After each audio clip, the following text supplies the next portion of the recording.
श्री स्वामी समर्थ. नमस्कार, मी Vaishali moms kitchen food चॅनलमध्ये तुम्हा सर्वांचं मनापासून स्वागत. आज आपण झटपट अशी चवळीची उसळ बनवणार आहे. ही चवळीची उसळ तुम्ही चपातीबरोबर किंवा भाकरीबरोबर किंवा धपाट्यांबरोबरही खाऊ शकता. धपाट्यांबरोबर तर ही अप्रतिम अशी उसळ लागते आणि तुम्ही लहान मुलांना किंवा मोठ्यांनाही डब्यामध्ये देऊ शकता. चला तर मग जास्त वेळ न घालवता रेसिपीला सुरुवात करूया. सर्वप्रथम आपण गॅस चालू करून ज्या भांड्यामध्ये आपल्याला उसळ करायची ते भांडं गॅसवर ठेवायचं आहे आणि त्यामध्ये 3 ते 4 चमचे तेल घालून घ्यायचं आहे. पुन्हा 7 ते 8 कढीपत्त्याची पाने स्वच्छ धुवून त्यामध्ये घालायची आहे. तेल गरम झाले की आणि चांगले तेलामध्ये कढीपत्ता परतून घ्यायचा आहे.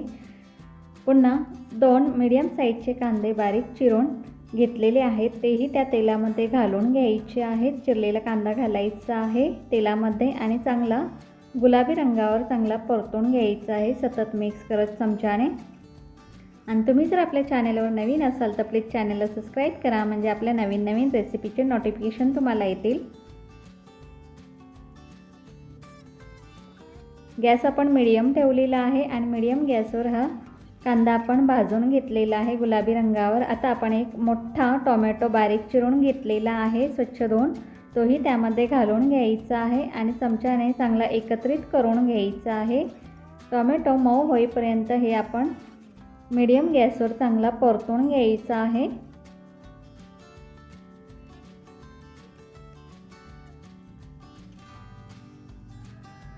टोमॅटो चांगला परतून झाला की त्यामध्ये आपण 2.5 चमचे चटणी घातलेली आहे.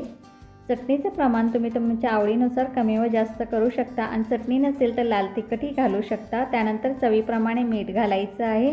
चवळी शिजवतानाही आपण मीठ घातलेलं आहे, त्याप्रमाणे मीठ आपण थोडं कमी घालायचं आहे. पुन्हा हे चांगलं एकत्रित करून घ्यायचं आहे. गॅसची फ्लेम आता मंद करायची. मंद गॅसवर हे चांगलं चटणी परतून घ्यायची आहे 3 ते 4 मिनटं. 3 ते 4 मिनटानंतर पुन्हा आपण यामध्ये शिजवलेली चवळी घालायची आहे. चवळी शिजवताना थोडंसं मीठ घालायचं आहे, म्हणजे उसळ आपली चांगली चविष्ट अशी तयार होते. चवळी घातल्यानंतर पुन्हा हे चमच्याने चांगलं एकत्रित करून घ्यायचं आहे.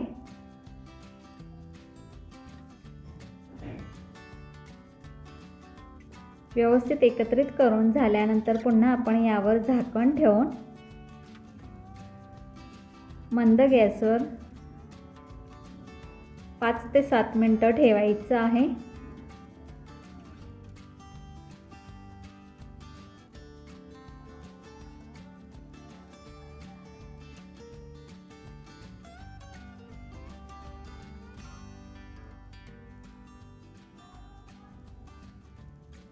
पाच ते 7 मिनटानंतर पुन्हा झाकण काढून आपण हे चमच्याने चांगलं एकत्रित करून घ्यायचे. तुम्ही बघू शकता यामधलं पाणी चांगलं आटलेलं आहे आणि उसळ आपली चांगली तयार झालेली आहे. पुन्हा आपण यामध्ये स्वच्छ बारीक चिरून घेतलेली कोथिंबीर घालायची आहे आणि पुन्हा हे चमच्याने एकत्रित करून घ्यायचं आहे. गॅस आता आपण बंद केलेला आहे. तुम्ही बघू शकता की मस्त रंग आलेला आहे आपल्या उसळीला. आता आपण हे सर्विंग प्लेटमध्ये काढून सर्व करायचं आहे. तुम्हाला मी जवळून दाखवते की ते मस्त आपली चवळीची उसळ तयार झालेली आहे. रेसिपी आवडली असेल तर आपल्या मॉम्स किचन फूड चॅनलला लाईक करा, शेअर करा व सबस्क्राईब करा.